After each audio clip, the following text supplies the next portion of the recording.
आनंदित होता है जब किसी की छाया छीन लेता है। लेकिन लड़का बड़ा होता चला गया, दिन बढ़ते चले गए। जब लड़का बड़ा हो गया तो उसे और दूसरे काम भी दुनिया में आ गए, महत्वाकांक्षाएं आ गई, उसे परीक्षाएं पास करनी थी, उसे मित्रों को जीतना था। वो फिर कभी कभी आता, कभी नहीं भी आता, लेकिन वृक्ष उसकी प्रतीक्षा करता कि वो आए, वो आए। उसके सारे प्राण पुकारते कि आओ आओ। प्रेम निरंतर प्रतीक्षा करता है कि आओ आओ। प्रेम एक प्रतीक्षा है, एक अवेटिंग है। लेकिन वो कभी आता, कभी नहीं आता, तो वृक्ष उदास हो जाता है।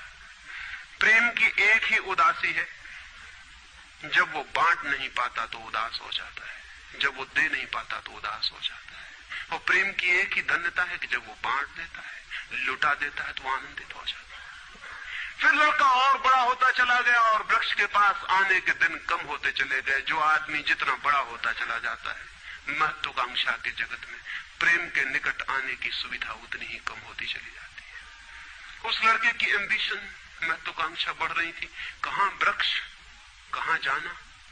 फिर एक दिन वहां से निकलता था तो वृक्ष ने उसे कहा, सुनो। हवाओं में उसकी आवाज गूंजी कि सुनो, तुम आते नहीं, मैं प्रतीक्षा करता हूं, मैं तुम्हारे लिए प्रतीक्षा राह करता हूं, राह देखता हूं, बाट जोता हूं। उस लड़के ने कहा, क्या है तुम्हारे पास जो मैं आऊं? मुझे रुपए चाहिए। हमेशा अहंकार पूछता है कि क्या है तुम्हारे पास जो मैं आऊं। अहंकार मांगता है कि कुछ हो तो मैं आऊं, ना कुछ हो तो आने की कोई जरूरत नहीं। अहंकार एक प्रयोजन है, एक पर्पस है। प्रयोजन पूरा होता हो तो मैं आऊं, अगर कोई प्रयोजन ना हो तो आने की जरूरत क्या है। और प्रेम निष्प्रयोजन है, प्रेम का कोई प्रयोजन नहीं। प्रेम अपने में ही अपना प्रयोजन है, वो बिल्कुल पर्पसलेस है।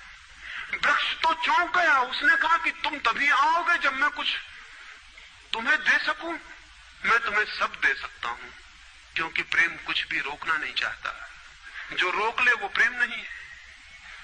अहंकार रोकता है, प्रेम तो बेशर्त दे देता है। लेकिन रुपए मेरे पास नहीं है। ये रुपए तो सिर्फ आदमी की इजाजत है, वृक्षों ने ये बीमारी नहीं पाली है। उस वृक्ष ने कहा, इसलिए तो हम इतने आनंदित होते हैं, इतने फूल खिलते हैं, इतने फल लगते हैं, इतनी बड़ी छाया होती है, हम इतना नाचते हैं आकाश में, हम इतने गीत गाते हैं, पक्षी हम पर आते हैं और संगीत का कलरव करते हैं, क्योंकि हमारे पास रुपए नहीं है। जिस दिन हमारे पास भी रुपए हो जाएंगे, हम भी आदमी जैसे दीनहीन मंदिरों में बैठ के सुनेंगे कि शांति कैसे पाई जाए, प्रेम कैसे पाया जाए।